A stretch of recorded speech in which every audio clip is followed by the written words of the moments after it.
لا إله إلا الله وحده لا شريك له وأشهد أن محمدا عبده ورسوله أما بعد فأعوذ بالله من الشيطان الرجيم بسم الله الرحمن الرحيم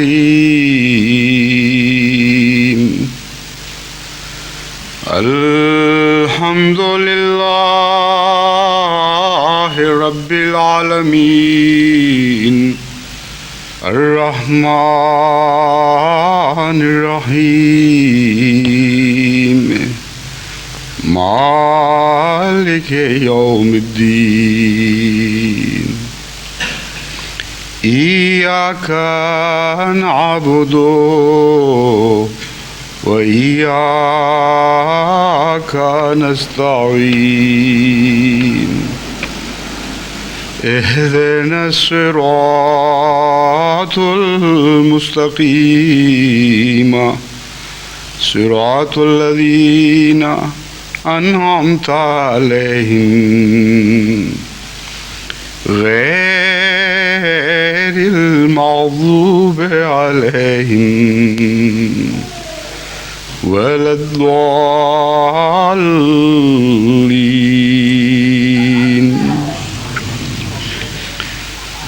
يا أيها الذين آمنوا أنفقوا من طيبات ما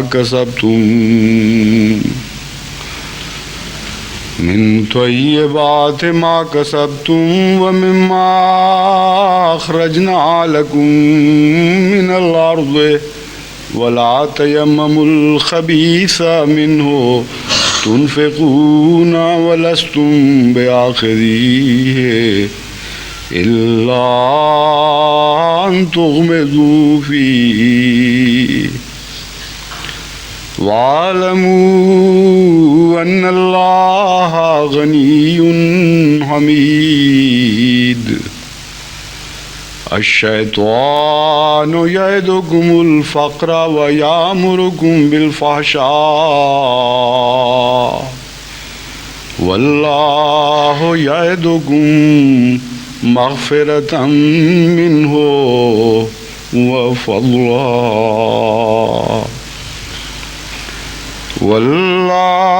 والله واسع عليم. يؤتي الحكمة من يشاء ومن يؤت الحكمة فقد أوتي خيرا كثيرا وما يذكر إلا أولي الألباب. وما أنفقتم من نفقة أو نذرتم من نذر فإن الله يعلمه وما للظالمين من أنصار. إن تبدوا الصدقات فنعما هي وإن تخفوها وتؤتوها الفقراء فهو خير لكم ويكفر عنكم من سيئاتكم والله بما تعملون خبير. والله بما تعملون خبير. ليس عليك هداهم ولكن الله يهدي من يشاء وما تنفقوا من خير فلأنفسكم وما تنفقون إلا ابتغاء وجه الله وما تنفقوا من خير يوفى إليكم وأنتم لا تظلمون للفقراء الذين أحصروا في سبيل الله لا يستطيعون ضربا في الأرض يحسبهم الجاهل أغنياء من التعفف تعرفهم بسيماهم لا يسألون الناس إلحافا وما تنفقوا من خير فإن الله به عليم. یہ آیات جن کی میں نے تلاوت کی ہے یہ سورہ البقرہ کے 37ویں رکوع پر مشتمل ہیں اور 268 سے لے کر 274 تک آیات ہیں. ان آیات میں انفاق فی سبیل اللہ کی حکمت اور ان لوگوں کا حال بیان کیا گیا ہے جو انفاق فی سبیل اللہ سے ڈرتے ہیں یا پیچھے رہ جاتے ہیں،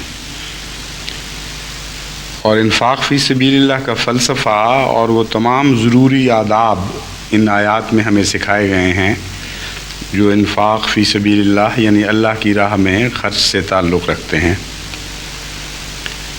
ان آیات کے مطالعہ سے مجھے یوں محسوس ہوا جیسے 1400 سال پہلے کسی نے جماعت احمدیہ کے آج کل کے حالات کو سامنے دیکھ کر اس کی تصویر اتاری ہو اور جماعت کے دشمنوں کی بھی کچھ جھلکیاں اس میں دے دی گئی ہوں کہ ان کا کیا حال ہے اور ان لوگوں کا کیا حال ہے. بڑے بڑے اچھے دنیا میں مصور ہوتے ہیں جو عکاسی میں کمال کر دیتے ہیں، تصویر کشی کو حد انتہا تک پہنچا دیتے ہیں، لیکن جیسی تصویر کشی قرآن کریم نے فرمائی ہے اس کی کوئی مثال دنیا میں اور نظر نہیں آتی. تصویر کشی کا کمال صداقت کے ساتھ تعلق رکھتا ہے، سچائی اور تصویر کشی کا گہرا تعلق ہے. جتنا سچا آرٹسٹ ہوگا اتنی اعلیٰ درجے کی اس کی تصویر ہوگی، اور کوئی آرٹسٹ بھی سچائی کا حق ادا کر نہیں سکتا کیونکہ وہ عالم الشہادہ تو ہو جاتا ہے کسی حد تک، عالم الغیب نہیں ہوتا. اس لیے مناظر کی سطحیں تو وہ کھینچ لیتا ہے، مناظر کے پس پردہ کیفیات اس کی نظر اور اس کے قلم سے اوجھل رہتی ہیں، مگر ہمارا خدا وہ عالم الغیب و شہادہ خدا ہے جو ظاہر کو بھی دیکھتا ہے اور اس کی بھی تصویر کشی کرتا ہے اور باطن پر بھی نظر رکھتا ہے اور باریک در باریک لطیف کیفیات کو بھی نظر سے اوجھل نہیں رہنے دیتا. قرآن کریم فرماتا ہے یا ایھا الذین آمنوا انفقوا فی من طیبات ما کسبتم، اے ایمان لانے والو جو کچھ تم کماتے ہو ان میں سے طیبات خدا کے حضور پیش کیا کرو. وَمِمَّا أَخْرَجْنَا لَكُم مِّنَ الْأَرْضِ، اور ان چیزوں میں سے پیش کیا کرو جو خود ہم نے ہی تمہارے لیے زمین میں سے نکالی ہیں. انسان کے لیے زمین میں سے جو بھی چیزیں پیدا کی گئی ہیں ان میں سے وہ بہترین چیزیں خدا تعالیٰ نے انسان کے لیے مقدر کی ہیں.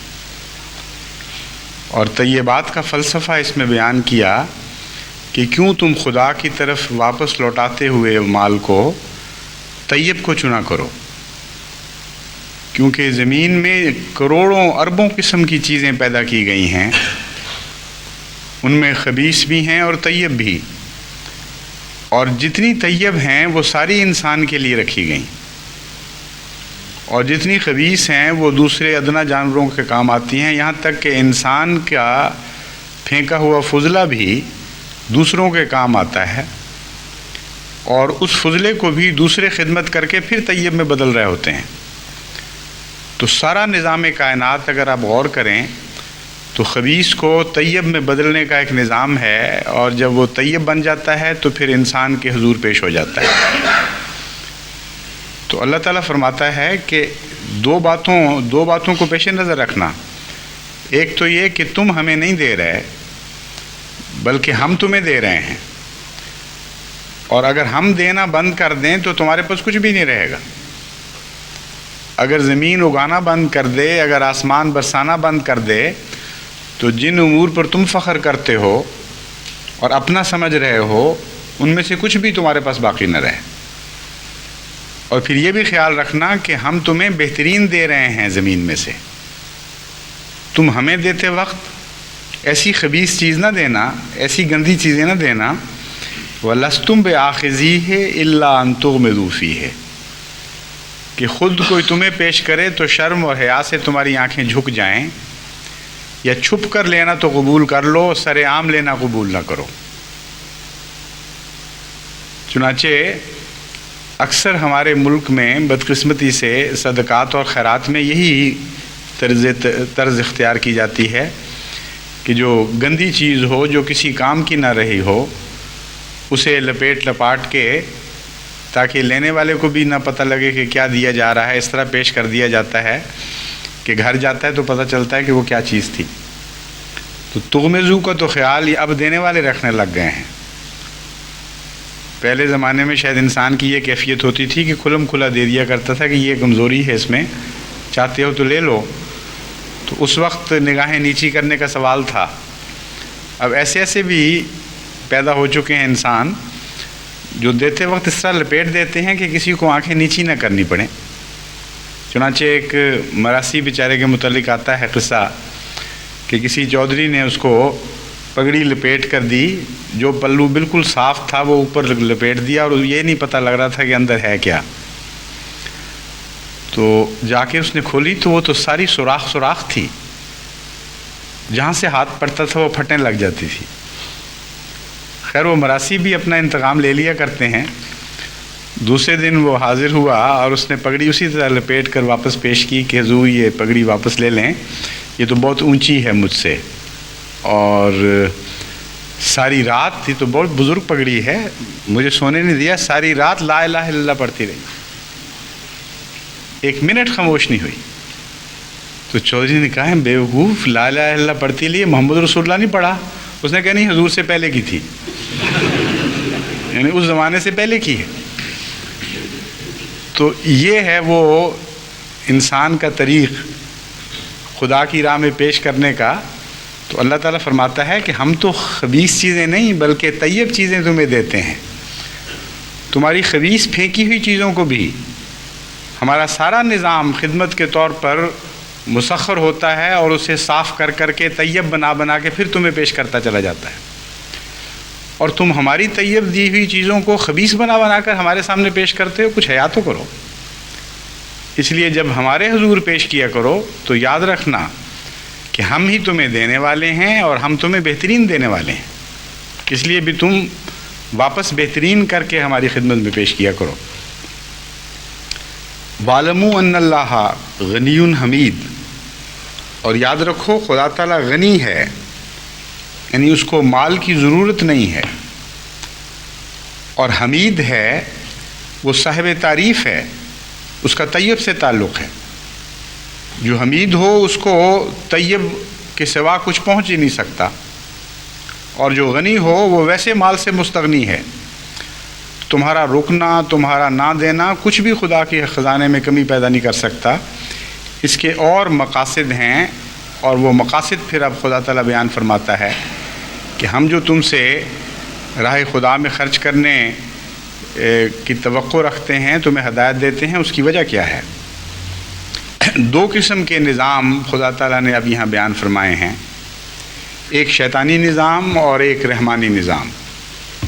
فرماتا ہے الشیطان یعدکم الفقر ویامرکم بالفحشاء، شیطان تمہیں فقر سے ڈراتا ہے اور ساتھ ہی یامرکم بالفحشاء، اور ساتھ تمہیں فحشاء کا حکم بھی دیتا ہے۔ اس میں غیر اللہ کے اخراجات اور ان کے رجحان کی بہت ہی پیاری تصویر کھینچی گئی ہے، پیاری ان معنوں میں کہ مکمل تصویر ہے اور گہری تصویر ہے۔ تو حیرت کے ساتھ آپ اس کو آیت کو غور سے پڑھیں اور سنیں تو حیرت کے ساتھ دیکھیں گے کہ کس تفصیل کے ساتھ ان لوگوں کا نقشہ کھینچا گیا ہے جو اللہ تعالیٰ کی راہ میں خرچ کرنے کی توفیق نہیں پاتے۔ ایک طرف تو شیطان ان کو فقر سے ڈراتا ہے کہ تمہارے پاس کیا رہے گا، دوسری طرف ایسے اخراجات پر اکساتا ہے جو انسانی ضروریات سے زائد بلکہ مضر ہیں، یعنی فحشاء کی تعلیم دیتا ہے، ان کو گندی اور بے حیا زندگی بسر کرنے پر اکساتا ہے، اور ساتھ یہ ڈراتا ہے کہ اگر تم نے کچھ راہ خدا میں خرچ کیا تو یہ عیش پھر کیسے کرو گے۔ تو یہ معنی ہیں الشیطان یعدکم الفقر و یامرکم بالفحشاء، تمہیں حکم یہ دیتا ہے کہ فحشاء کی زندگی بسر کرو، اور فحشاء کی زندگی بسر کرنے کے لیے تو پھر پیسے زیادہ چاہیے۔ راہ خدا میں خرچ کرنے والے بیچارے کہاں سے وہ پیسے سمیٹیں گے اور کہاں سے پیسے بچائیں گے عیاشیوں کے لیے؟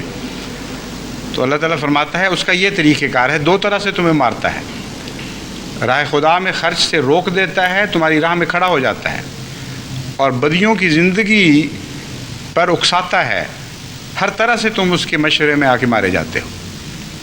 انفاق فی سبیل اللہ اس کے بالکل برعکس نتائج پیدا کرتا ہے، اور وہ تمہارے لیے ہیں، تمہارے اپنے فائدے کے لیے ہیں۔ واللہ یعدکم مغفرۃ منہ وفضلا۔ بعض دفعہ قرآن کریم اس طرح مضمون ملاتا ہے کہ جو اول مذکور ہے اس کو اول سے ملا دیتا ہے، جو بعد میں ذکر ہوا ہے اس کو بعد سے ملا دیتا ہے۔ لف و نشر مرتب کہتے ہیں اس کو، یعنی اسی ترتیب سے ذکر کرتا ہے۔ بعض دفعہ آخری لفظ کو پہلے لے لیتا ہے اور پہلے بیان کردہ کو بعد میں لے لیتا ہے، اس میں ایک حکمت ہوتی ہے۔ چنانچہ یہاں یہی دوسرا طریق اختیار فرمایا ہے۔ شیطان نے فقر یعنی غربت اور تنگدستی کا ڈراوا دیا، اس کے مقابل پر فضل آتا ہے لفظ، یعنی خدا کثرت سے تمہیں عطا فرمائے گا، تمہاری دولت کو بڑھائے گا، تمہارے رزق میں برکت دے گا۔ تو یہاں فضل کو خدا نے بعد میں رکھا، اور فحشاء کے مقابل پر جو مغفرت آتی ہے، مغفرت کو پہلے ذکر کر دیا۔ یعنی شیطان تو فقر سے ڈراتا ہے اور فحشاء کا حکم دیتا ہے، اللہ تعالیٰ مغفرت کا وعدہ کرتا ہے اور فضل کا وعدہ کرتا ہے۔ تو ترتیب الٹ دی ہے مضمون کی، اور اس میں ایک گہری حکمت ہے۔ سب سے اہم بات مغفرت ہے خدا کے نزدیک۔ دنیا کی دولت اور پیسے یہ کوئی بھی حقیقت نہیں رکھتے اللہ کی مغفرت کے مقابل پر۔ بس جہاں قدر اور منزلت کے لحاظ سے اول اور آخر کا اختیار کیا جاتا ہے، ترجیح دی جاتی ہے، وہاں یہی بہتر ہے کہ جو اعلیٰ درجے کی چیز ہو، مناسب ہو، سب سے اوپر کا مقام رکھتی ہو، پہلے اس کا تذکرہ ہو، پھر بعد میں نسبتاً دوسری چیز کا ذکر ہو۔ تو ترجیحات قائم کی گئی ہیں مال میں اور مغفرت میں۔ شیطان کو چونکہ مال زیادہ عزیز ہے اور دنیا کی دولتیں اس کی نظر میں زیادہ اہمیت رکھتی ہیں، اور شیطانی گروہوں کو، اس لیے مادہ پرستی سے ہی سب فحشاء پھوٹتے ہیں، اور مادہ پرستی اول ہے ہر بیماری کا جڑ۔ چنانچہ وہاں مال کا پہلے ذکر کر دیا اور باقی چیزوں کا بعد میں ذکر فرمایا۔ ایک تو یہ حکمت ہے کہ مغفرت کی اہمیت ہے، اللہ تعالیٰ فرماتا ہے کہ وہ فحشاء کی تعلیم دیتا ہے اور میں تمہیں مغفرت کی طرف بلاتا ہوں، یعنی بجائے اس کے کہ گناہوں میں آگے بڑھائے اسلام کی تعلیم، جو گناہ تم سے پہلے سرزد ہو چکے ہیں ان کے بوجھ بھی کم کرتی ہے، ایسے رستوں کی طرف بلاتی ہے کہ جس سے تمہارے گناہ بخشے جائیں۔ تو جب تم اموال خرچ کرتے ہو اللہ کی راہ میں، تو اس کا سب سے بڑا اہم فائدہ تمہیں یہ پہنچتا ہے کہ تمہارے گناہ بخشے جاتے ہیں۔ اور تمہیں مغفرت نصیب ہوتی ہے۔ اور آخر پر جا کر اس مضمون میں ایک نئی بات بھی پیدا فرما دی، وہ اس کا موقع پر آ کے ذکر کروں گا۔ وَفَضْلًا، اور فضل بھی ملتا ہے اللہ کی طرف سے، غربت نہیں آیا کرتی خدا کی راہ میں خرچ کرنے والوں پر، یہ ضمناً ذکر فرما دیا۔ اللہ تعالیٰ کی طرف سے تمہیں اتنی دولتیں عطا ہوں گی، اتنے اموال دیے جائیں گے کہ شیطان ہر لحاظ سے جھوٹا ثابت ہوگا۔ تم شیطان کا انکار کرو تو تم فقر کا انکار کر رہے ہوگے، تم شیطان کا انکار کرو تو تم فحشاء کا انکار کر رہے ہوگے، اور اس کے برعکس نتائج تمہارے سامنے ظاہر ہوں گے۔ تمہیں اللہ تعالیٰ مغفرت بھی عطا فرمائے گا اور دولتیں بھی عطا کرے گا۔ دوسری حکمت اس ترتیب میں یہ نظر آتی ہے کہ وہ دولت جو مغفرت کے بغیر آئے وہ تو تباہی کا موجب بن جایا کرتی ہے۔ پہلے گناہ صاف ہونے چاہیے، پھر دولتیں نصیب ہونی چاہیے۔ پہلے رجحانات درست ہونے چاہیے، تقوی آنا چاہیے، اللہ تعالیٰ کی محبت بڑھنی چاہیے، پھر دولت آئے تو وہ نعمت ہی نعمت ہے۔ لیکن اگر دولت پہلے آ جائے تو پھر وہ دولت تو مغفرت کی راہ میں حائل ہو جایا کرتی ہے، یعنی ایسی دولت جو تقوی کے بغیر ہو۔ تو اس ترتیب سے اس مضمون کو بھی خدا تعالیٰ نے بیان فرما دیا، یعدکم مغفرۃ منہ وفضلا۔ خدا کہتا ہے خدا کی راہ میں خرچ کرنے کی عادت ڈالو، تمہیں مغفرت نصیب ہو، تمہیں مال کی محبت کم ہو جائے تمہارے دلوں میں، اور تم تقوی کی زندگی اختیار کرو۔ پھر خدا کی طرف سے جو اموال آئیں گے وہ برکتیں لے کر آئیں گے، وہ رحمتیں لے کے آئیں گے، وہ تمہارے لیے ابدی سکون کی جنت لے کر آئیں گے، وہ تمہاری دنیا بھی سنوار دیں گے اور تمہاری آخرت بھی سنوار دیں گے۔ مگر مال پہلے آ جائیں اور دل کی حالت میں پاک تبدیلی نہ ہو، یہ باتیں مضر ہیں اور نقصان دہ ہیں۔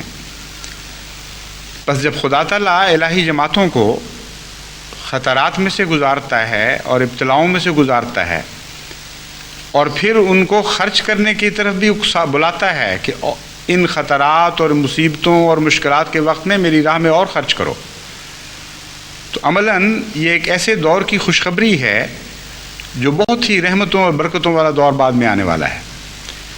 اور اس سے پہلے دلوں کے زنگ دور ہو رہے ہیں اور صفائیاں ہو رہی ہیں۔ جس طرح جلسہ سالانہ میں مہمانوں کے آنے سے پہلے ہم دیگیں صاف کروایا کرتے تھے، کہیں وہ تیزاب گھل رہا ہے ان کے اندر، کہیں کلیاں قلعی ہو رہی ہے، اور صفائیاں ہر قسم کی، تو بہت کثرت سے چیز ملنی ہو تب یہ صفائیاں ہوا کرتی ہیں۔ تو اللہ تعالیٰ فرماتا ہے کہ ہم مغفرت اس لیے کروا رہے ہیں، مغفرت کا انتظام، کہ تمہیں ہم بہت دینے والے ہیں، سنبھالا نہیں تم سے جائے گا۔ اگر مغفرت سے پہلے تمہیں دے دیا تو پھر تم مارے جاؤ گے، پھر تمہارا حال انہی قوموں کی طرح ہو جائے گا جن کو دولتیں ملیں لیکن ان کی دنیا بھی مٹا گئیں اور ان کی آخرت بھی مٹا گئیں۔ واللہ واسع علیم، اللہ تعالیٰ تنگی ڈالنے کے لیے تم سے نہیں لے رہا، وسعتیں عطا کرنے کے لیے لے رہا ہے۔ گویا خدا کی راہ میں جتنا خرچ کرو گے اتنا تمہیں وسعتیں نصیب ہوں گی، ہر جہت میں وسعتیں نصیب ہوں گی۔ تمہارا مال بھی بڑھے گا، تمہارا روب بھی بڑھے گا، تمہارے نفوس میں بھی برکت پڑے گی، نئے خطے تمہیں نصیب ہوں گے، تمہارے مکانوں کو وسیع کیا جائے گا، تمہارے تعلقات وسیع ہوں گے۔ گویا ہر پہلو سے اللہ تعالیٰ کو تم واسع پاؤ گے۔ اور علیم ان معنوں میں کہ اس کو علم ہے کہ کس حد تک وسعت عطا کر رہی ہے، کس حد تک نہیں کرنی، اور آنکھیں بند کر کے جذبات میں آ کر وہ وسعتیں دینے والا نہیں ہے، بلکہ علم کی بنا پر جانتے ہوئے کہ کون سی وسعت کیا نتیجہ پیدا کرے گی وہ وسعتیں عطا فرماتا ہے۔ یؤتی الحکمۃ من یشاء، یہ حکمت کی باتیں ہیں۔ چنانچہ فرماتا ہے جسے چاہتا ہے وہ حکمت عطا کرتا ہے۔ اور اگر آپ غور کریں تو انسانی زندگی کا جو اموال سے تعلق ہے اور دونوں قسم کے جو تعلقات ہیں وہ کیا نتائج پیدا کرتے ہیں، ان پر آپ غور کریں تو تمام انسانی تاریخ کو آپ کے سامنے یوں معلوم ہوتا ہے قرآن نے کھول کے رکھ دیا ہے، اور ماضی کو نہیں، مستقبل کو بھی کھول کے رکھ دیا ہے۔ آج کل تو بالکل یوں نظر آتا ہے جس طرح جماعت احمدیہ کو سامنے ملحوظ رکھتے ہوئے اللہ تعالیٰ انسانی فطرت کا نقشہ کھینچ رہا ہے کہ کچھ لوگ اس طرح عمل کیا کرتے ہیں، کچھ اس طرح عمل کیا کرتے ہیں۔ کچھ لوگ گندگیاں تقسیم کر رہے ہیں خدا کی راہ میں، پھٹے ہوئے کپڑے دے رہے ہیں، کچھ ہیں جو اپنے زیور اتار کے پیش کر رہی ہیں عورتیں، اور پھر بھی ان کے دل کو چین نہیں ملتا۔ ایک نگ بھی باقی رہ جائے تو ان کا دل کٹتا رہتا ہے کہ کاش ہمیں اجازت ہوتی تو ہم یہ بھی پیش کر دیتے۔ تو یہ جو دو فریق ہیں ان کے نقشے اتنے کھل کر سامنے رکھے گئے ہیں کہ اگر کسی نے صداقت کو پہچاننا ہو تو انفاق فی سبیل اللہ کرنے والوں کو دیکھے، خدا کے نام پر کون کس طرح خرچ کر رہا ہے۔ جس کا نقشہ ان آیات کے مطابق ہوگا اس کو خبیث آپ نہیں کہہ سکتے، اس کو گندے لوگ نہیں کہہ سکتے اس جماعت کو۔ جس کا نقشہ دوسری جہت پہ ہوگا جو قرآن کریم نے خود کھینچا ہے، ان کو آپ پاک باز نہیں کہہ سکتے، ان کو خدا والے نہیں کہہ سکتے۔ تو جس طرف بھی آپ نظر ڈالیں آپ کو صداقت کا پہچاننا کوئی مشکل نہیں ہے۔ قرآن کریم نے خوب کھول کھول کر یہ مضامین بیان فرمائے ہیں۔ چنانچہ ایک ایسی عورت کا بھی ہمیں اپنی سوسائٹی میں ذکر ملتا ہے، اور یہ کسی احمدی کا بنایا ہوا لطیفہ نہیں ہے، یہ تو عام مشہور عام ہے کہ ایک بی بی نے ایک مولوی صاحب کو، گاؤں کے جو مولوی ہیں ان کو کھیر بھیجی ایک مٹی کے برتن میں، اور وہ جب کھیر لے کے گیا تو اس کے مولوی صاحب تو بڑے متعجب ہوئے، کیونکہ ان کو اکثر تو وہ بچی روٹیاں اور باسی سالن وغیرہ دیا کرتی تھی۔ تو مولوی صاحب نے کہا کہ آج کیا بات ہے، خیر ہے گھر میں کوئی مبارک بات ہے کہ آج کھیر آ گئی ہے وہاں سے؟ تو بچہ بیچارہ معصوم تھا، اس نے کہا نہیں مولوی صاحب وہ کتا منہ ڈال گیا تھا اس کو، اس لیے امی نے بھجوا دی۔ مولوی صاحب کو غصہ آیا، انہوں نے اٹھا کے برتن پھینکا، مٹی کا برتن تھا ٹوٹ گیا۔ تو بچہ رونے لگا کہ مولوی صاحب آپ نے تو مروا دیا مجھے، واپس جاؤں گا امی ماریں گی کہ اب منع کو پیشاب کس چیز میں کرایا کریں گی، اسی برتن میں کرایا کرتی تھی۔ تو ایک خدا کے نام پر ایسا خبیثانہ خرچ بھی ہے کہ جن کو تم قوم کا معزز سمجھتے ہو، جن کے ہاتھ میں اپنے دین کی لگام دی ہوئی ہے تم نے، جن سمجھتے ہو کہ جن کی باتوں پر اعتماد کر کے تمہارے لیے جنت یا جہنم کے فیصلے ہوں گے، جو عملاً حقیقت میں قوم کے سردار کہلانے چاہیے، ان کو تم خدا کے نام پر یہ خبیث چیزیں دیتے ہو اور پھر کہتے ہو کہ تم خدا والے ہو۔ اور ایک طرف احمدی خواتین ہیں کہ جن کو نفرتیں ہو گئی ہیں اپنے زیوروں سے، بعض ایسی ہیں جن کے مرحوم ماں باپ نے بڑی محنت اور پیار کے ساتھ نشانیاں دی تھیں، اور نشانیاں اتار کے گلوں سے پھینک رہی ہیں اور اپنے ہاتھوں سے اتار کے پھینک رہی ہیں، اور اس کثرت کے ساتھ ایسی اطلاعیں مل رہی ہیں کہ ان کا بیان ہی ممکن نہیں۔ وہ کہتے ہیں یہ جو ہماری سب سے اچھی چیز ہے یہ ہم خدا کو پیش کرنا چاہتی ہیں۔ کہاں یہ جماعت، کہاں وہ جماعت، اور یہ آیت ہے، اس کو پڑھ لیں دوبارہ اور نقشہ دیکھ لیں کہ خدا تعالیٰ کا کلام کس جماعت کو اپنی جماعت قرار دے رہا ہے اور کس جماعت کو دوسروں کی جماعت قرار دے رہا ہے۔ فرماتا ہے یؤتی الحکمت من یشاء، یہ حکمت کا کلام ہے، ہم جسے چاہیں عطا کریں۔ ومن یؤت الحکمت فقد اوتی خیرا کثیرا، اور حکمت ہی اصل دولت ہے، وہ خیر جو فضل کی صورت میں بعد میں تمہیں ملے گی اس میں تو تمہیں دلچسپی اب کوئی نہیں رہی۔ ہم حکمتیں جو تمہیں عطا کر رہے ہیں اور تمہیں حکمتوں کا عاشق بنا دیا ہے ہم نے، تو دیں گے تو ہم ضرور، لیکن اعلیٰ مقاصد میں خرچ کی خاطر۔ تمہاری تمنا پوری ہوگی حکمتوں کے نتیجے میں جو ہم تمہیں عطا کرتے ہیں، کیونکہ تمہارے نزدیک سب سے بڑی دولت اللہ کی طرف سے عطا کردہ حکمت ہے۔ وما تذکروا الا اولو الالباب، اور یہ باتیں صاحب عقل لوگوں کے سوا کسی کو نہیں سمجھ آیا کرتی۔ فرماتا ہے جہاں تک اس بات کا تعلق ہے کہ تم خدا کی راہ میں جو خرچ کرتے ہو تو وہ خرچ کسی کے علم میں بھی آیا ہے کہ نہیں، تو اللہ فرماتا ہے وما انفقتم من نفقۃ، جو تم خرچ کرتے ہو، اور نذرتم من نذر، اور جو خرچ کی تمنا رکھتے ہو۔ تمہارا دل چاہتا ہے کہ کریں اور نہیں ہوتا، پھر تم نظریں مانتے ہو کہ اے خدا یہ ہمیں مل جائے تو ہم یہ خرچ کریں گے، وہ مل جائے تو ہم وہ خرچ کریں گے۔ فرماتا ہے کیے ہوئے خرچ پر بھی خدا کی نظر ہے، اور اس خرچ پر بھی نظر ہے جس کی حسرتیں تم دلوں میں رکھتے ہو، جن کی تمنائیں لیے ہوئے ہو۔ گویا دونوں خدا نے مقبول کر لیے۔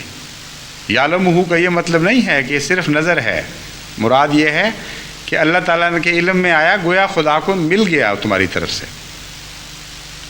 وَمَا لِلظَّالِمِينَ مِنْ أَنصَارٍ، اور ظالموں کے لیے تو کوئی مددگار نہیں ہوا کرتا، مراد یہ ہے تمہارے لیے تو ضرور مددگار آئیں گے۔ ہم تو ظالموں کو نہیں مدد دیا کرتے، لیکن ایسے پیاروں کو جو ہماری خاطر خرچ کرتے ہیں اور پھر خرچ کی اتنی تمنا رکھتے ہیں، یہ کیسے ہو سکتا ہے کہ ہم ان کو مدد کے بغیر چھوڑ دیں؟ ان تبدوا الصدقات فنعما ہی وان تخفوها وتؤتوها الفقراء فهو خیر لکم ویکفر عنکم من سیئاتکم۔ اب صدقات تم اگر کھلم کھلا پیش کرو تاکہ لوگوں میں تحریک پیدا ہو اور خدا کی راہ میں ایک دوسرے سے بڑھ کر اموال خرچ کیے جائیں، تو یہ بھی بہت اچھی نیت ہے۔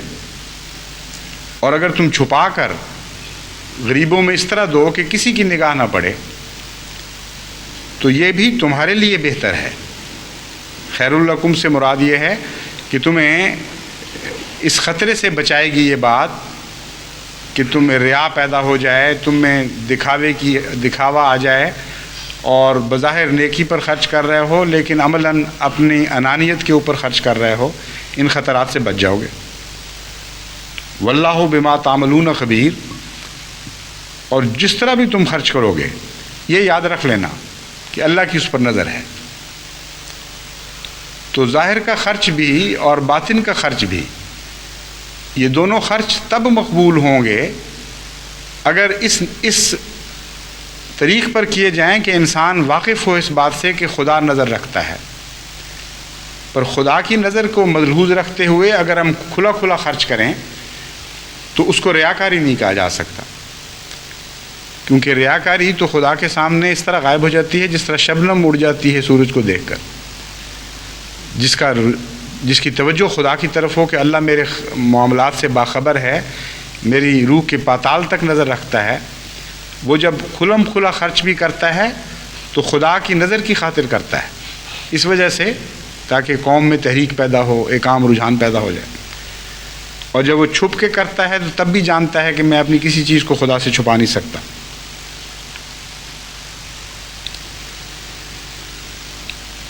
پھر فرماتا ہے اللہ تعالیٰ لیسا علیک ہداہم ولکن اللہ یہدی من یشاء، کہ اے محمد صلی اللہ علیہ وآلہ وسلم تجھ پر ان کی ہدایت نہیں ہے، یعنی تجھے ہم نے ذمہ دار نہیں ٹھہرایا، اگر وہ ہدایت نہیں پائیں گے تو تجھ پر کوئی گناہ نہیں۔ ولکن اللہ یہدی من یشاء، چونکہ خدا تعالیٰ بہت باریک بین ہے اور خدا کی راہ میں خرچ کرنے والوں کی باریک در باریک نیتوں سے واقف ہے، اس لیے وہی فیصلے کیا کرتا ہے کہ کون اس لائق ہے کہ اس کو ہدایت دی جائے اور کون اس لائق ہے کہ ہدایت نہ دی جائے۔ وما تنفقوا من خیر فلانفسکم، فرماتا ہے جو کچھ بھی تم خرچ کرتے ہو ہم تمہیں دوبارہ بتا دیتے ہیں کہ اس میں سے ایک ذرہ بھی ایسا نہیں جو جسمانی اور مادی لحاظ سے خدا کو پہنچ جائے۔ فلانفسکم، وہ بالآخر تمہارے اندر خرچ ہوتا ہے، یا وہ تمہاری انفرادی بھلائی کے لیے خرچ ہوتا ہے یا وہ تمہاری قومی بھلائی کے لیے خرچ ہوتا ہے۔ قومی زندگی نصیب ہوتی ہے، قوم کو طاقت عطا ہوتی ہے۔ تو تم جو سوچ رہے تھے کہ ہم خدا کو دے رہے ہیں تو یہ دماغ سے نکال دو بالکل، کہ عملاً اس کا کچھ حصہ مادی لحاظ سے خدا کو پہنچ رہا ہے، تمہاری اپنی تقویت کا موجب ہے۔ وہ قومیں جو خرچ کرتی ہیں قومی لحاظ سے، ان کی کیفیتیں بدلتی رہتی ہیں، ان میں عظیم الشان طاقتیں پیدا ہو جاتی ہیں، اور وہ افراد جن پر اب قومیں خرچ کیا کرتی ہیں ان افراد کی بھی حالتیں بدلنے لگتی ہیں، ان لوگوں میں فقیر نہیں رہتے، ان لوگوں میں مسکین نہیں رہتے، رفتہ رفتہ ساری قوم کی حالت بدل جاتی ہے۔ تو فرمایا سب کچھ یاد رکھو کہ تمہارے لیے ہے، لیکن ایک بات ہم تمہیں بتا دیتے ہیں ہمارے لیے کیا ہے، ایک چیز ہمارے لیے بھی ہے، وَمَا تُنْفِقُونَ إِلَّا ابْتِغَاءَ وَجْهِ اللَّهِ، ہمارے لیے یہ ہے کہ ہم جانتے ہیں کہ تم نے قوم کی خاطر خرچ نہیں کیا تھا، تم نے ہماری خاطر کیا تھا، تم نے جو کچھ دیا تھا ہماری محبت میں دیا تھا۔ یہ وہ چیز ہے جو ہمیں پیاری ہے اور یہ ہمارے لیے ہے۔ اور ہم تمہیں اس کے نتیجے میں ایک اور وعدہ بھی تم سے کرتے ہیں کہ چونکہ تم نے ہماری خاطر خرچ کیا تھا، وَمَا تُنْفِقُوا مِنْ خَيْرٍ يُوَفَّ إِلَيْكُمْ وَأَنْتُمْ لَا تُظْلَمُونَ، تم نے جو کچھ بھی خرچ کیا ہے ہماری راہ میں، اگرچہ پہلے ہی وہ تمہیں فائدہ پہنچا رہا ہے، تمہارے اپنے لیے ہے، لیکن اس وجہ سے کہ ہماری خاطر تھا، ہمارا نام بیچ میں آ گیا، ہم تم سے یہ بھی وعدہ کرتے ہیں کہ اس کی پائی پائی تمہیں واپس لوٹائی جائے گی۔ وَأَنْتُمْ لَا تُظْلَمُونَ، انتم لا تظلمون کا بظاہر تو یہ مطلب ہے تم ظلم نہیں کیے جاؤ گے، مگر عربی میں یہ محاورہ ہے، جس طرح انگریزی میں بھی ہے، کہ نفی جتنی مضبوط ہو اتنا ہی زیادہ مثبت معنی آ جاتے ہیں۔ لا تظلمون کا یہ مطلب نہیں ہے کہ تم سے ناانصافی نہیں کی جائے گی، لا تظلمون کا مطلب یہ ہے تمہیں اس کثرت سے دیا جائے گا کہ گویا تم سے سنبھالا نہ جائے۔ بالکل برعکس معنی ہے اس کا۔ ناانصافی کا تو سوال ہی کوئی نہیں، تو وفونا میں وہ ناانصافی والا حصہ پہلے ہی ختم کر دیا گیا تھا۔ یوفا الیکم میں یوفا کا مطلب ہے پورا پورا تمہیں دے دیا جائے گا۔ جب پورا پورا دے دیا گیا تو پھر ناانصافی کا کیا سوال ہے؟ لا تظلمون کا مطلب یہ ہے کہ اس سودے میں تم یہ دیکھو گے کہ تم گھاٹا کھانے والے نہیں ہو، بہت کثرت سے تمہیں خدا تعالیٰ عطا فرمائے گا۔ للفقراء الذین احصروا فی سبیل اللہ لا یستطیعون ضربا فی الارض ویحسبهم الجاہل اغنیاء من التعفف۔ یہاں ایک معنی معروف اس آیت کا یہ ہے کہ یہ خرچ جو تمہارے لیے ہے فلانفسکم، کن معنوں میں تمہارے لیے ہے؟ للفقراء الذین احصروا فی سبیل اللہ، یہ ان غریبوں کو عطا ہوگا قوم کی طرف سے، ان کے اوپر خرچ کیا جائے گا، الذین احصروا فی سبیل اللہ، جن کو خدا کی راہ میں چلنے کی بھی مقدرت نہیں رہی، گھیرے پڑ گئے ہیں، قوم نے ان کے لیے نجات کی راہیں بند کر دی ہیں۔ لا یستطیعون ضربا فی الارض، ان کو یہ بھی اجازت نہیں کہ وہ ملک چھوڑ کر کہیں اور چلے جائیں۔ یحسبهم الجاہل اغنیاء من التعفف، تعفف کی وجہ سے جاہل ان کو امیر سمجھ رہا ہے۔ تعرفهم بسیماہم، تو ان کے چہروں کی نشانیوں سے ان کو پہچانتا ہے۔ لا یسألون الناس الحافا، وہ کسی سے انسان سے مانگتے نہیں پیچھے پڑ کے۔ وما تنفقوا من خیر فإن اللہ بہ علیم، جو تم خدا کی راہ میں خرچ کرتے ہو اللہ اس سے واقف ہے۔ تو ایک معنی تو معروف یہ ہے کہ یہ خرچ جو تم کرتے ہو خدا کی راہ میں، یہ بالآخر قوم کے غریبوں، قوم کے کمزوروں کو پہنچتا ہے، ان میں طاقت پیدا ہوتی ہے۔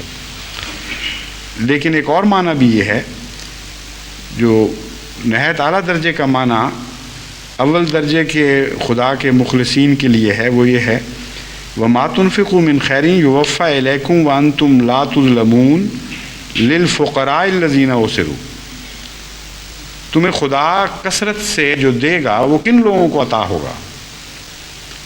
قوم کے ان غریبوں کو جو خدا کی راہ میں دکھ اٹھانے والے ہیں اور خدا کی راہ میں گھیرے میں آ گئے ہیں، ان لوگوں کے لیے خدا اپنے خزانے کھول دے گا اور اس کثرت سے ان کو عطا کرے گا کہ گویا ان سے سنبھالا نہ جائے، اور ان کی راہیں کشادہ کی جائیں گی۔ واسع ان کا اب معنی سمجھ آیا پوری تفصیل سے کہ یہ وہ لوگ ہیں جن کو خدا کی راہ میں تنگ کیا جا رہا ہے، مالی لحاظ سے بھی، عزتوں کے لحاظ سے بھی، اور زمین کی کشادگی کے لحاظ سے بھی۔ زمین تنگ کر دی گئی ہے، ان پر نکلنے کی راہیں بند کی جا رہی ہیں۔ ہر مصیبت سے نکلنے کی راہ بند ہونا بھی اس میں مراد ہے، صرف ظاہری طور پر ہجرت مراد نہیں، بلکہ ہر مشکل میں پھنسا کر پھر یہ کوشش کرنا کہ اس مشکل میں انسان اٹکا رہے، نکل کے باہر نہ بھاگ سکے۔ یہ وہ رجحان ہے جو اس وقت جماعت احمدیہ قوم میں ہر طرف سے دیکھ رہی ہے۔ اس نقشے کو کھینچ کر اللہ تعالیٰ فرماتا ہے کہ کہ ان لوگوں کے لیے میں عطا لے کر آؤں گا اور ہر کوشش جو ان کو تنگ کرنے کی جا رہی ہے اسے ناکام بنا کر برعکس نتیجہ پیدا کروں گا۔ تو چونکہ اوسروا فی سبیل اللہ کا مضمون آنا تھا، اس لیے واسع ان پہلے ہی فرما دیا کہ اللہ تعالیٰ تمہیں تنگ نہیں رہنے دے گا۔ تمہاری زمینیں تنگ کی جائیں گی، خدا کشادہ زمینیں عطا کرے گا۔ تمہیں ایک ملک میں روکا جائے گا، خدا نئے نئے ملک تمہیں عطا کرے گا۔ تمہارے رزق کی راہیں تنگ کی جائیں گی، اللہ تمہارے رزق کی راہیں کشادہ فرما دے گا۔ اور علیم کے معنی یہاں یہ ہیں کہ بظاہر عام انسان کی نظر اس وقت نہیں جا سکتی ان حالات پر، کیونکہ ظاہری حالات کو دیکھو تو یہ نتیجہ نکلنا ہی نہیں چاہیے۔ علیم ہے خدا تعالیٰ، یہ آئندہ ہونے والا واقعہ ہے جس کو بتا رہا ہے۔ ان حالات میں تو تم سوچ بھی نہیں سکتے کہ اس قوم کے ساتھ، ایسی قوم کے ساتھ یہ مختلف حالات، مختلف سلوک ہوگا، اور بالکل برعکس صورت میں ان کے ساتھ معاملہ کیا جائے گا۔ چونکہ اللہ تعالیٰ علیم ہے، وہ جانتا ہے، اس لیے بتا رہا ہے کہ یہ ہو کر رہے گا۔ یحسبهم الجاہل اغنیاء من التعفف، اس کا ترجمہ عموماً یہ کیا جاتا ہے، اور یہ بھی درست ہے، کہ جاہل لوگ ان کو اپنے غنائے نفس کی وجہ سے، تعفف سے مراد لیے جاتی ہے غنائے نفس، یعنی سوال نہیں کرتے، بچتے ہیں سوال سے، اس وجہ سے اغنیاء سمجھ لیتے ہیں، یعنی امیر سمجھ لیتے ہیں۔ لیکن ایک اور معنی بھی اس آیت کا ہے، اور وہ اصل اور حقیقی ہے، اور پرانے جو پہلی آیات گزری ہیں ان کے ساتھ مطابقت کھانے والا معنی ہے۔ تعفف کا معنی ہے پاکیزگی، جو فحشاء کا برعکس ہے، اور تعفف کا معنی ہے مستغنی ہونا، یعنی کسی دوسرے کے احتیاج سے آزاد ہو جانا۔ تو یہاں الہی جماعتوں کا ایک حیرت انگیز نقشہ کھینچا گیا ہے جو شیطانی کوشش کے بالکل برعکس ہے، اور یہ اسی آیت کی ایک برعکس تصویر کھینچی گئی ہے جو پہلے گزر گئی ہے، کہ شیطان تمہیں فحشاء کی تعلیم دیتا ہے اور فقر سے ڈراتا ہے کہ تم نے تو فحشاء کی زندگی اختیار کرنی ہے، میں تمہارے دل میں تمنائیں پیدا کر چکا ہوں، اور فقر اس کی راہ میں حائل ہو جائے گا، اس لیے بچاؤ۔ اور ایسے لوگ اپنی غربت کے ڈنڈورے پیٹنے لگ جاتے ہیں بعض دفعہ، اس ڈر کے مارے بیچارے کہ کوئی ہم سے مانگ نہ بیٹھے۔ کہتے ہیں جی اتنا نقصان ہو گیا، لوگ کیا سمجھتے ہیں، وہ لوگ سمجھتے ہیں جی بڑی تجارتیں ہیں، یہ نہیں نا پتہ کہ آگے سے نقصانات کتنے کتنے ہوتے ہیں۔ لوگ سمجھتے ہیں بڑی تنخواہ مل رہی ہے، لیکن پھر ٹیکس، پھر اخراجات، پھر سفید پوشیاں۔ اچھا بھلا خدا نے رزق عطا کیا ہوتا ہے، اور وہ تعفف وہ بھی ایک اختیار کرتے ہیں برعکس قسم کا۔ فقر سے ڈر کر وہ خود اپنے فقر کے ڈنڈورے پیٹتے رہتے ہیں کہ غریب نہ ہو جائیں، اس لیے کیوں نہ خود ہی اپنے آپ کو غریب کہنا شروع کر دیں۔ اللہ تعالیٰ فرماتا ہے کہ وہ جاہل دیکھو اپنے آپ کو خود فقیر بنا کے ظاہر کر رہے ہیں کہ مارے جائیں گے، ہم خرچ کریں گے۔ یہ جو فرمایا ہے یعدکم الفقر، شیطان تمہیں فقر سے ڈراتا ہے، اس کے یہی معنی ہیں کہ وہ اپنے آپ کو فقیر ظاہر کرتے ہیں ڈر کے مارے کہ ہم فقیر نہ ہو جائیں۔ دوسری طرف کچھ غریب بندے ہیں خدا کے، اس کے در کے فقیر، لیکن وہ اتنے پاک باز ہو چکے ہیں کہ ان کی ضروریات سکڑ گئی ہیں۔ نیکی اور تقوی کی وجہ سے زندگی کی زائد ضروریات میں ان کو دلچسپی نہیں ہے، اور اس کی وجہ سے انہیں ایک اور تعفف نصیب ہوتا ہے، یعنی فحشاء کے برعکس ایک ہی لفظ رکھا جس نے دونوں معنی پیدا کر دیے۔ فحشاء کے خلاف مضمون بھی عطا کر دیا اور فقر کے خلاف بھی مضمون دے دیا اس لفظ میں۔ اور وہ دوسرا معنی یہ ہے کہ وہ اپنی عصمت، اپنی پاکیزگی، اپنی قناعت نفس کی بنا پر امیر ہو جاتے ہیں، وہ دنیا کی احتیاج سے باہر نکل جاتے ہیں، ان کو سوال کی حاجت ہی نہیں رہتی کسی سے، اور دنیا کہتی ہے بڑے امیر لوگ۔ چنانچہ جماعت احمدیہ کے متعلق بیان ہی یہی ہو رہا ہے آج کل۔ بڑی بڑی تیل کی دولتیں ہیں لوگوں کو نصیب، بڑی بڑی دنیا کی تجارتیں ہیں حکومتوں کے قبضے میں، اور انڈسٹریز ہیں، بڑی بڑی امیر قومیں ہیں، لیکن ان لوگوں سے بھی جب آپ بات کریں تو کہتے ہیں جماعت احمدیہ بڑی امیر ہے۔ چنانچہ مجھے تعجب ہوا، مجھ سے کئی ملنے والے آتے رہتے ہیں یہاں، جب سنتے ہیں کہ میں یہاں آیا ہوا ہوں تو انگلستان کے بعض بڑے بڑے فہم والے لوگ، بعض دفعہ امریکہ کے بھی، دوسرے ممالک کے بھی آتے ہیں تو ملتے ہیں۔ احمدیوں کو عادت ہے وہ بتا دیتے ہیں کہ فلاں شخص آیا ہوا ہے، اور شوق بھی ہوتا ہے کہ ملائیں، چنانچہ وہ ذکر کرتے ہیں تو لوگ آنا شروع ہو جاتے ہیں۔ اور ایک نہیں کئی مرتبہ لوگوں نے یہ کہا جو خود ارب روپے کے مالک ہیں کہ آپ کی جماعت بڑی امیر ہے۔ مجھے کوئی تعجب نہیں ہوتا تھا، کیونکہ مجھے علم ہے کہ اللہ تعالیٰ نے قرآن کریم میں ہمیں بتایا ہوا ہے کہ تمہاری صفات ایسی ہیں کہ تم لوگ دنیا کو امیر نظر آؤ گے، تو ان کا کوئی قصور نہیں ہے۔ ہماری خوبیاں ہیں بعض اللہ تعالیٰ نے جو ہمیں عطا فرمائی ہیں، جن کے نتیجے میں ہم غیروں کو امیر ہی نظر آتے ہیں۔ کبھی نہ احمدی کسی سے مانگنے جاتا ہے، نہ احمدیہ جماعت امریکہ کے سامنے کشکول پھیلاتی ہے یا کسی عرب ملک سے مانگتی ہے یا شیخ ڈم سے مانگتی ہے یا ایران سے مطالبہ کرتی ہے یا جاپان سے مدد مانگتی ہے۔ ساری دنیا یہ دیکھ رہی ہے کہ اتنے بڑے کام، اتنی بڑی ضرورتیں پھیلی ہوئی، اور ہاتھ ہی نہیں پھیلا رہا ہے کسی کے سامنے۔ تو ایک تو تبھی نتیجہ یہ نکلتا ہے کہ تعفف ہے، یعنی محتاج نہیں رہے کسی کے، اور نتیجہ یہ نکالتے ہیں بہت ہی امیر ہیں۔ اور جہالت یہ ہے کہ اصل عمارت ان کی نہیں دیکھ رہے کہ اصل عمارت کیا ہے ان کی۔ اصل عمارت ان کی پاکیزگی نفس ہے، وہ قناعت ہے جو خدا نے عطا فرمائی ہے۔ ان کے خرچ اس لیے سکڑ گئے ہیں کہ ان کو دنیا میں دلچسپیاں نہیں رہیں، ان کی نظر سکڑ گئی ہے دنیا کی حرص و ہوا سے، اس لیے مقابل پر ان کو ایک وسعت نصیب ہوئی ہے، اور یہ وسعت دیکھنے والوں کو بہت ہی بڑی دولت اور عمارت نظر آتی ہے، اور اللہ تعالیٰ واقعتاً اس کو پھر اسی میں تبدیل فرما دیتا ہے۔ وَمَا تُنْفِقُوا مِنْ خَيْرٍ فَإِنَّ اللَّهَ بِهِ عَلِيمٌ۔ اے میرے متعفف بندو، اے خدا کی راہ میں اپنے اخراجات کو سمیٹنے والوں اور اپنی آمدنوں کو خدا کی راہ کی طرف موڑ دینے والوں، یاد رکھو کہ ہماری نگاہیں تم سے غافل نہیں ہیں، ہم خوب جانتے ہیں کہ تم کن نیتوں سے خدا کی راہ میں خرچ کر رہے ہو، اور ہم خوب جانتے ہیں کہ دنیا تمہیں کیا سمجھ رہی ہے۔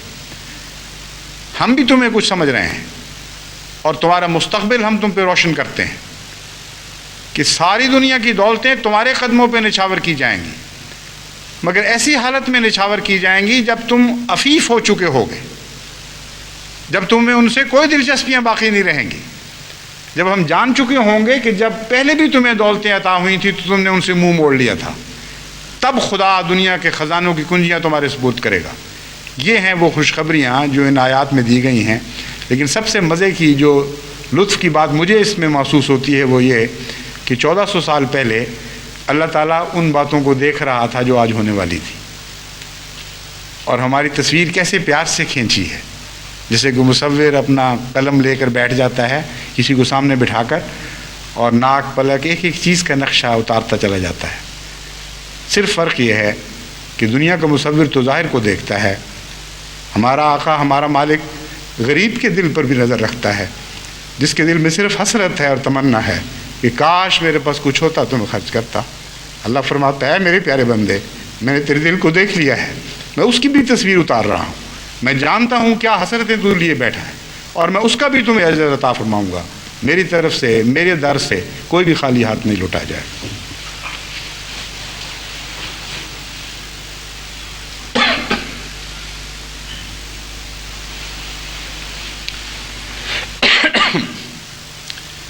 الحمدللہ نحمدہ ونستعینہ ونستغفرہ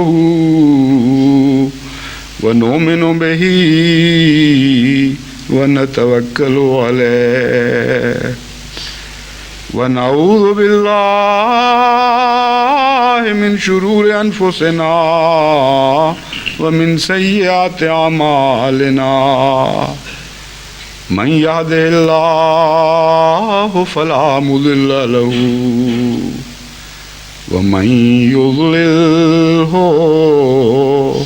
فلا هادي له ونشهد أن لا إله إلا الله وحده لا شريك له ونشهد أن محمدا عبده ورسوله.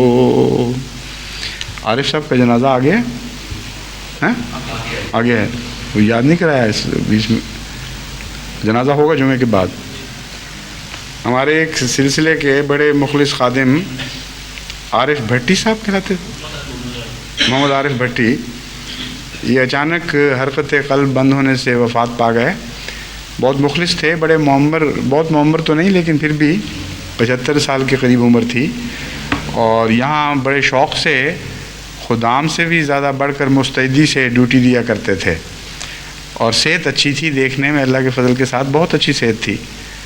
میں تو سمجھتا تھا کہ یہ 55-56 سال کے ہوں گے، تو بعد میں پتہ لگا کہ 75 سال عمر تھی، مگر اپنی مستعدی اور شوق اور ولولے کی وجہ سے چھوٹے نظر آتے تھے. تو ان کو اچانک ہارٹ فیلئر ہوا ہے. پہلے تو کوئی اور بیماری بتائی گئی تھی، السر کہتے تھے پھٹا ہے، مگر بہرحال جو بھی ہو اللہ تعالیٰ کی مشیت جب آئے جس طرح آئے ہم راضی و رضا ہیں. ان کی نماز جنازہ ابھی جمعے کے بعد ہوگی، اس لیے سنتیں پڑھتے ہی دوست باہر جا کر صفیں بنا لیں. عباد اللہ رحمکم اللہ، ان اللہ یامر بالعدل والاحسان وایتاء ذی القربی وینہی عن الفحشاء والمنکر والبغی یعظکم لعلکم تذکرون. اذکروا اللہ یذکرکم وادعوہ یستجب لکم ولذکر اللہ اکبر.